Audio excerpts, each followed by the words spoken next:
Right.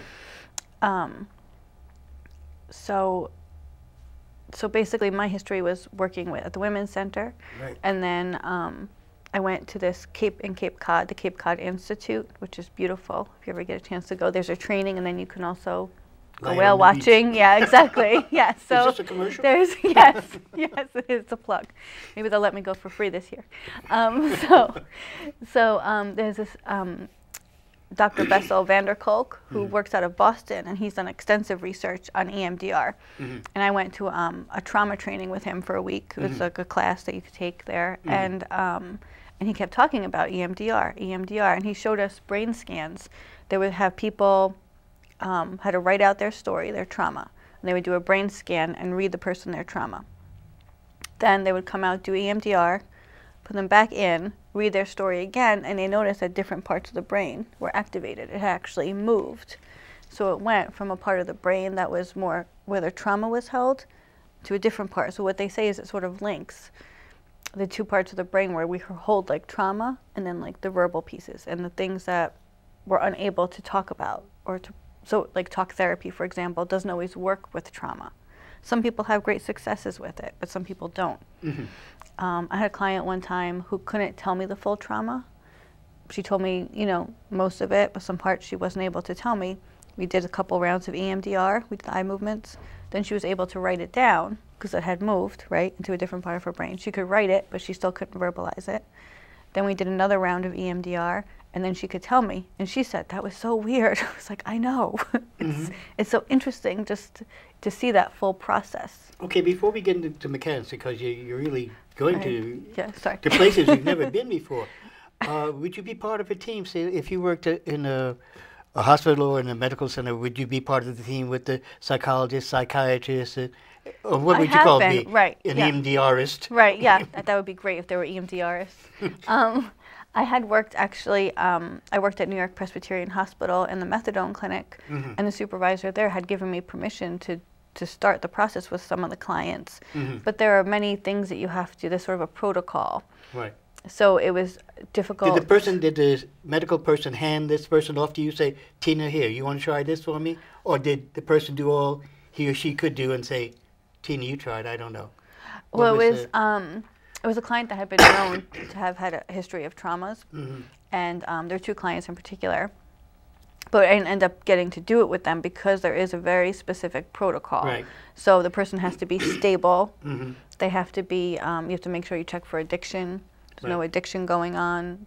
Depression, if the person's very depressed, because you're bringing up some of the stuff to get it out, but you have to make sure that the person is very stable. So there are certain protocols that some people will not fit at this time, so then you work with them on becoming more stable, helping with the depression. Meaning that if the person has an addiction or is a depressed state, that you're not current, like if they can have a history of addiction, that you cannot or you will not work out with them. Right, I wouldn't suggest it. I would work with them in therapy, but I would not do EMDR. Now, what's specific? We keep talking about it, and you keep moving your fingers back and forth in front of your eyes. Exactly, what are the mechanics of it?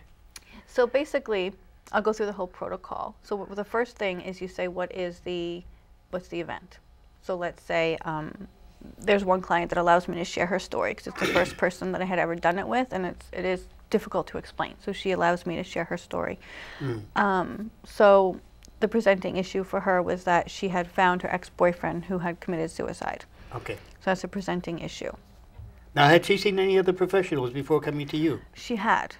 She had, and she had done talk therapy, and she had done grief work, and you know, she went to very good therapists. It was, you know, she went the whole gamut as far as she's. Yeah, and had been 5 years. Okay. And she still couldn't walk in a place that was dark. That was some of the main things. And also, she was a New York City public school teacher. And I guess in the city schools, a lot of times mice might die in the walls. Yeah. So the smell, like we were talking before about triggers, the smell of that triggered her. Right. She would just freeze. Right. She'd be with her class, and she would just freeze. Right. And then while she's like not able to move, now she starts to beat herself up. Right. What's wrong with you? Why can't you walk? What's going on? You know, because we have a lack of knowledge and lack of education about trauma. Right. So now she's stuck, and she's beating herself up. Okay. Now, how did you get into this initially? How were you the person who was identified who could help this teacher? She found me online on Psychology Today, and she didn't really know what EMDR was. Okay, she was just searching. Right, right. And then I said to her, well, I just got trained in this thing. This was in 2006. I said, do you want to try it?